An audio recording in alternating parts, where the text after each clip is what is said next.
Ladies and gentlemen, welcome back to Zagreb, Croatia. It's the Grand Chess Tour. It's the second day of Rapid. As always, I will take you through some of the best games of the day, and then I will tell you the standings, and we're going to have a great time. We're going to meme, we're going to dream, we're going to laugh. It's going to be wonderful. First things first, the man who dominated yesterday, the man challenging Magnus Carlsen for the World Championship in November in Dubai. We begin with Mr. Jan Nepomniachtchi playing his countryman's comrade, Alexander Grishuk.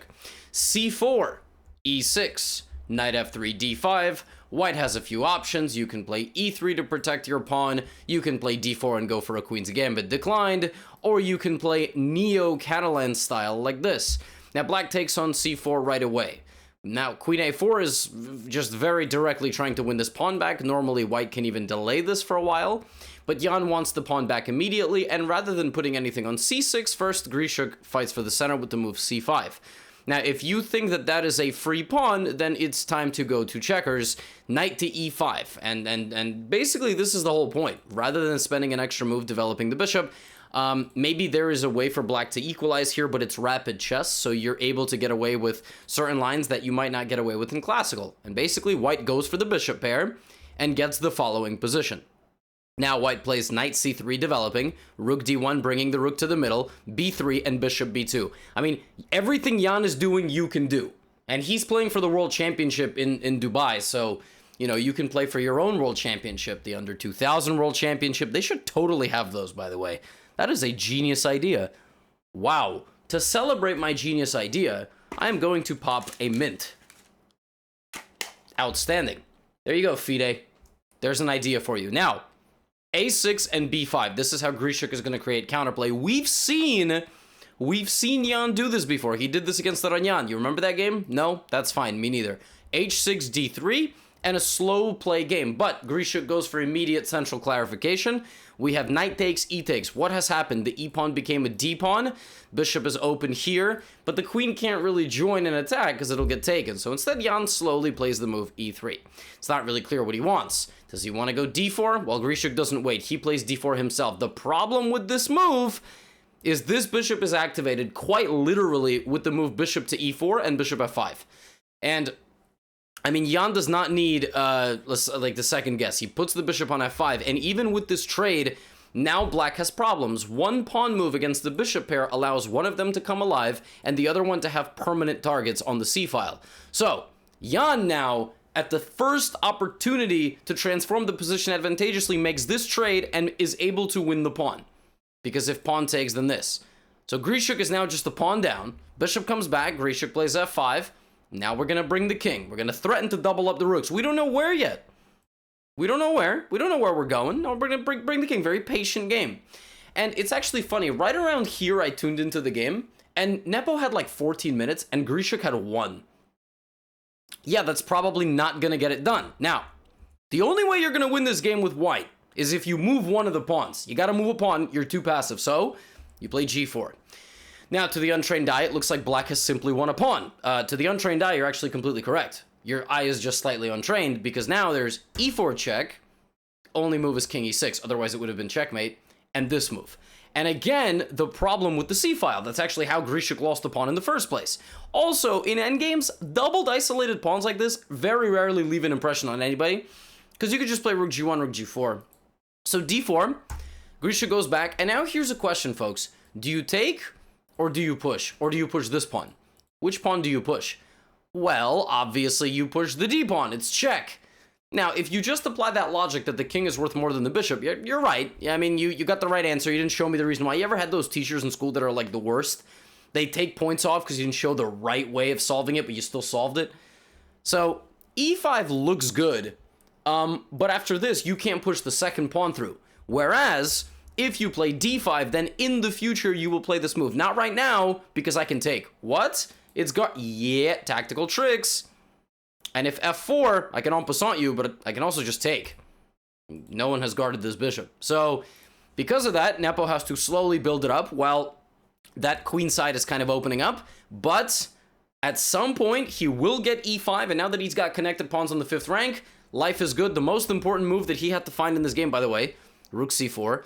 I don't really know why he didn't take, but I suppose that, you know, it looks a little bit dangerous. Looks dangerous. You know, maybe there's something coming here. Computer finds a nice win here with e6 check, bishop a3 check, and let's say the king hangs around over here, d6, g3, king d5, g2, like the queen is coming. It will arrive, but you go here.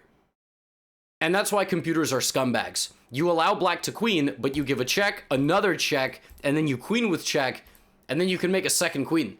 But you actually have to be careful the way you do this. I mean, you might blunder a perpetual, not in this case, but there's some instances where every move you make needs to come with a check. So instead of all of that, Nepo just wins the game like this by playing bishop to e5, and it doesn't matter what will happen because the pawns have been escorted. And if the pawns can stay together and go forward in life, like a good married couple, then everything is going to be good. So with that, after king to e4, Jan won again.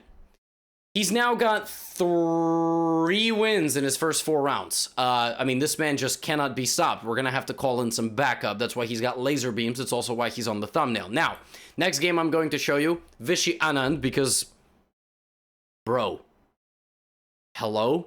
Do you even know who this man is? Are you kidding? Of course I have to show a Vishy game. And he's playing Anton Korobov, one of the strongest players from Ukraine. And actually, Korobov has been involved in, like, 5 out of 6 decisive games. I mean, this man came to play. He plays a French, which is actually what he played against Nepo. We have a classical French, which is what he played against Nepo. We have all the same moves, which is what he played against Nepo, but Nepo didn't play like this. He didn't take on c5, and he also didn't castle long. I showed you all yesterday that if you just castle long, black can play c4, and white is lost. Yeah. White is already lost because black's attack is just too fast. It's faster than white's attack. So white has to take on c5 before castling, because now if black plays a6 and goes b5, it's actually white's attack who is fast. I mean, black's attack cannot survive with 1 pawn. So we have b6, h4, and queen e1. This is a very common idea. The point is that you want to actually put all of your pieces now on the back rank like that. No, I'm just kidding. The point is that the rook pressures the pawn. The queen can always join the attack over here. d2 is a flexible square, and the queen cannot get hit with tempi. h5, by the way, you like that? Korobov copies the world champion. And I mean, Vishy just, look, just push the pawn the entire distance. Of course, Korobov will not take. That is suicidal. Rook h6 and you get blasted. So instead, g6 locks everything up. Bishop b5, rook c8.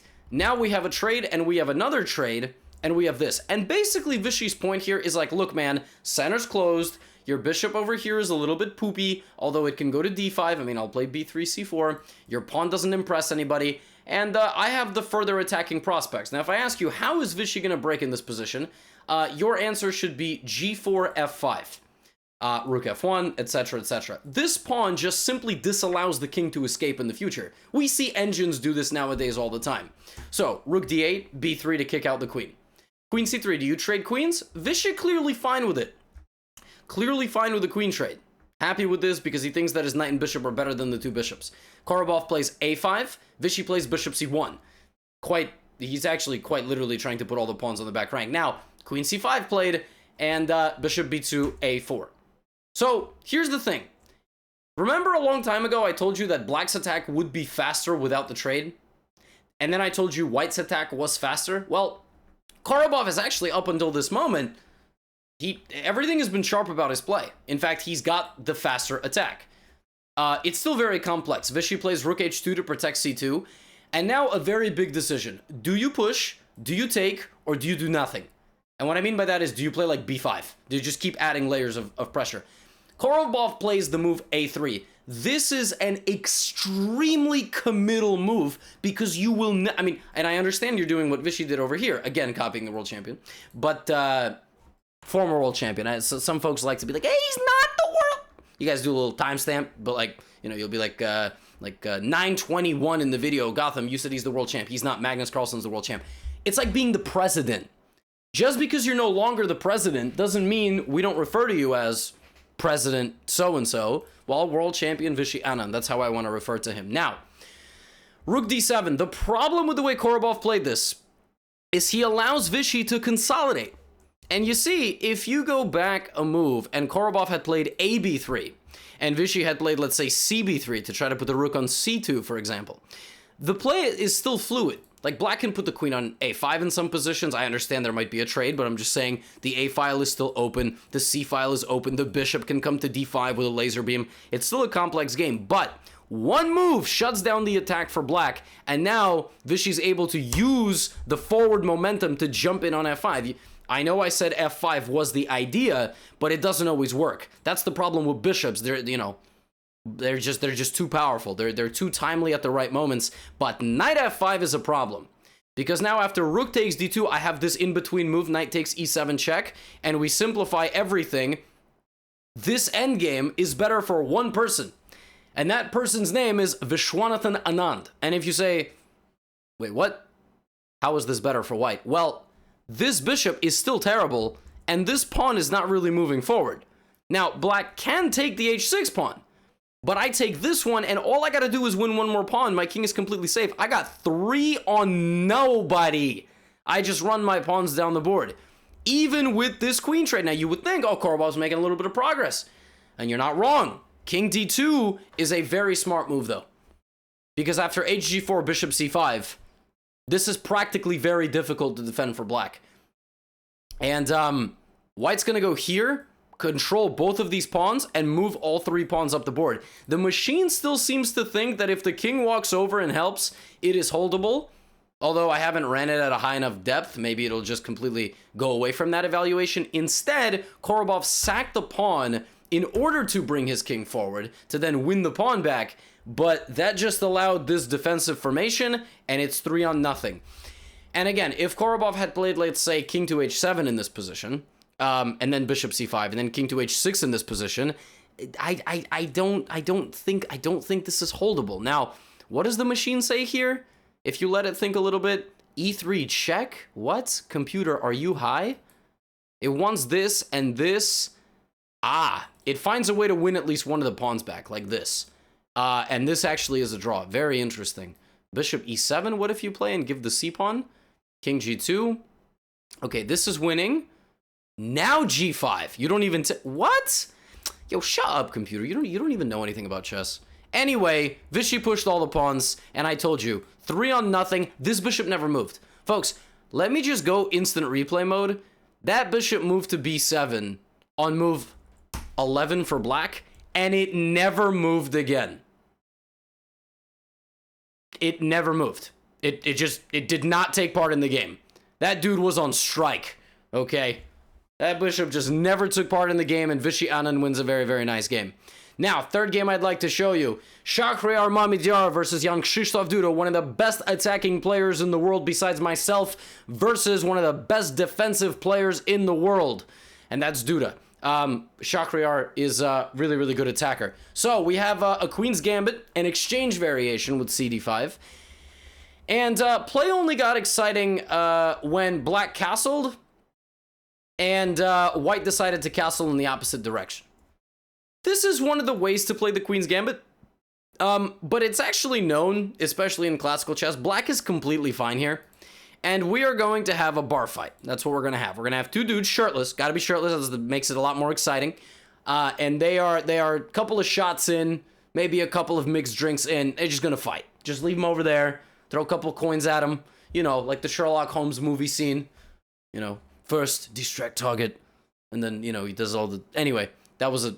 I'm really bad at transitioning from chess talk without an accent to a British accent. Please don't... I could do a better British accent. But, I'm gonna just keep rolling with the punches here. a5, g4, b5, here we go. Knight to g3 transfer. Knight to a6, the knight's jumping out. If this knight lands here with tempo, it's gonna be a problem, so he gets out and trades off the bishop. Now, in doing so, he has induced a couple of pawn moves. Okay, so what are we gonna do? Oh, we're gonna move our king over to b1. And that king will stabilize everything, always a useful move. Also, you can turn the c-file against your opponent. Now, Duda plays a4. You say, why didn't he go b4? He didn't go b4 because that accomplishes nothing. That blocks the knight, and c5 now is the only way black is ever going to make progress. And, you know, if you rush with trades, it's not clear who this endgame is better for. And so for that reason, he plays the move a4, and Shahryar plays on the opposite side of the board, quite literally, a to h, like flying New York to California. But that move gives away the pawn. That's just a free pawn. Does Duda take it, or does he allow that pawn to go forward? Well, he decides to call the bluff. Now we have h5. That pawn is targeted by the queen and the pawn. Very tough decision. Do you take, ignore, or push? Best move is to push. But optically, this move is very difficult to allow. But somehow, after queen f6, white has nothing. You can play a move like rook g1, but then knight b4 is just in time, hitting the queen. Danger levels. Trust me, Duda has seen the video. And now with queen e2, queen f5, check, and white dies. So, e4. e4. And that hits the pawn on d5. Okay? So, now if black plays d takes e4, we get knight c e4, and he's still looking at all this stuff over here.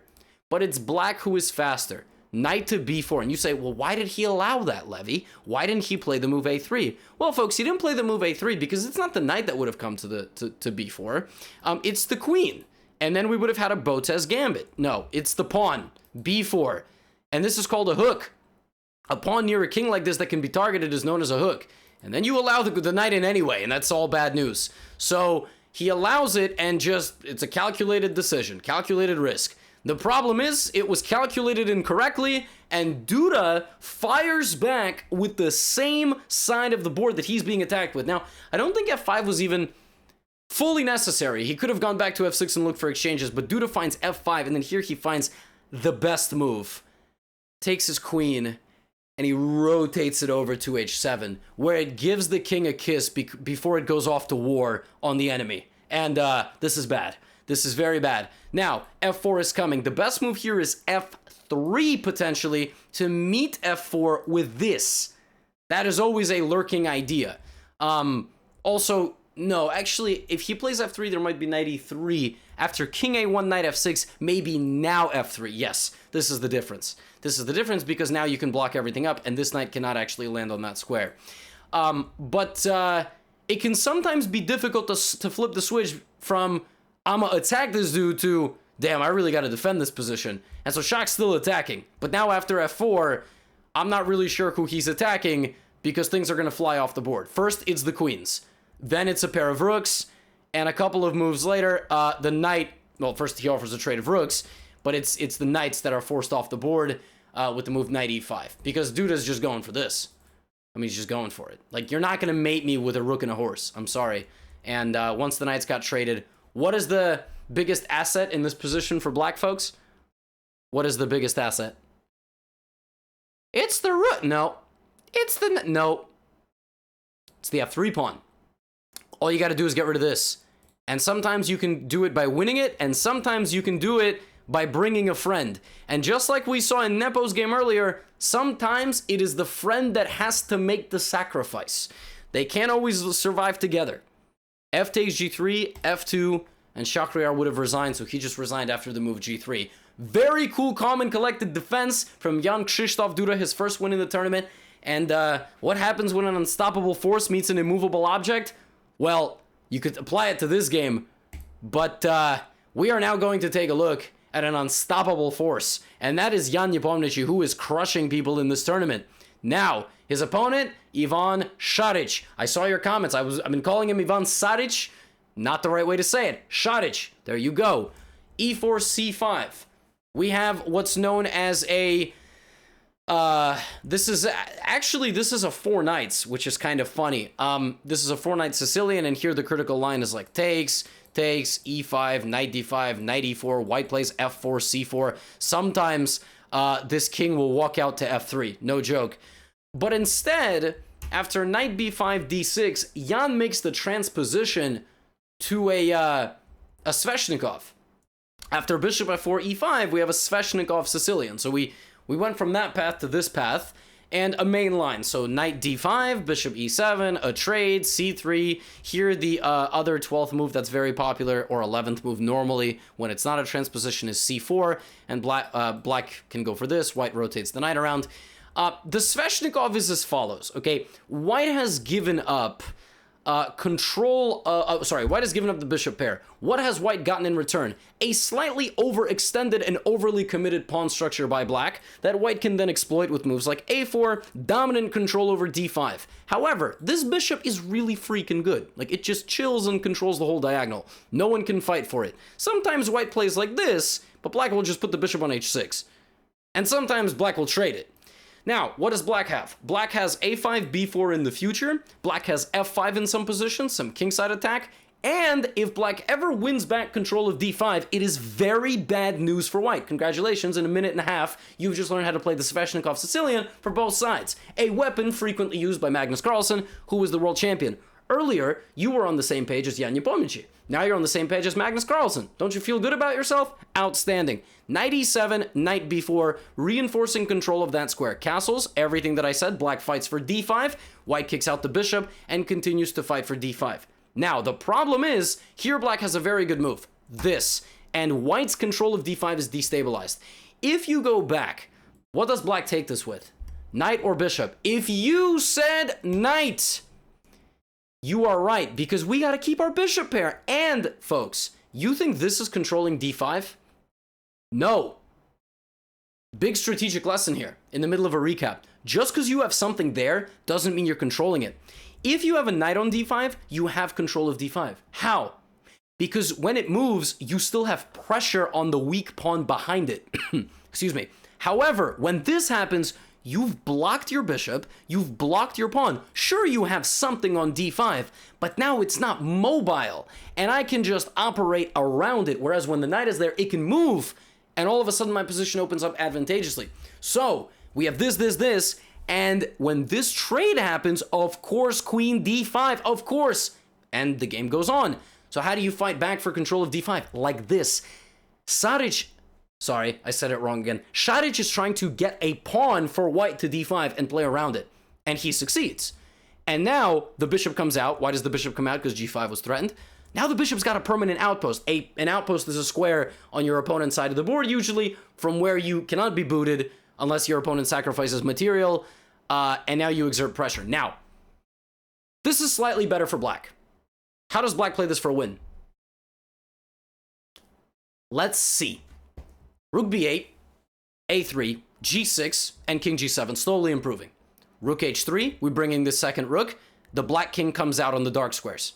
Takes, rook is infiltrated, so rook defends while maintaining queenside pressure. Now, at some point, a clash of pawns will occur over here, and either white will withstand it and draw the game, or white will lose.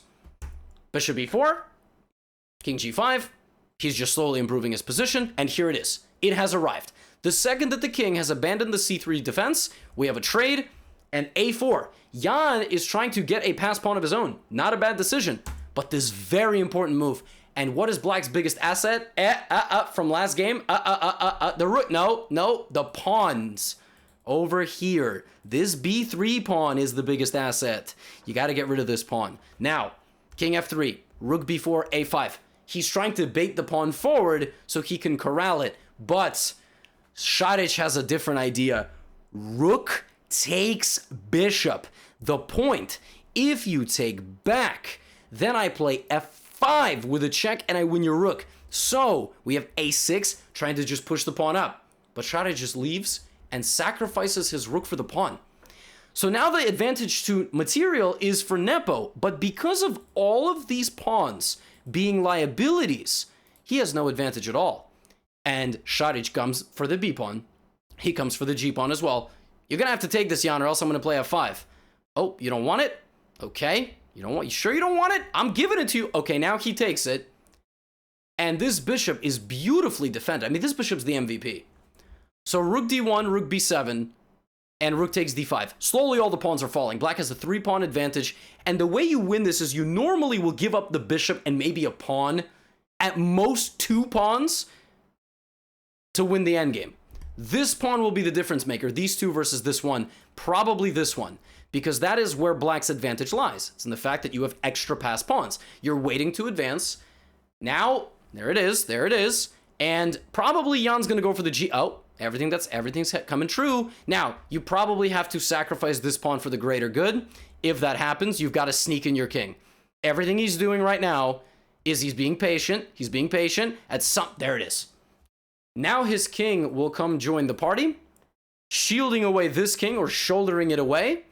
Stiff arm like in the NFL, and there it is.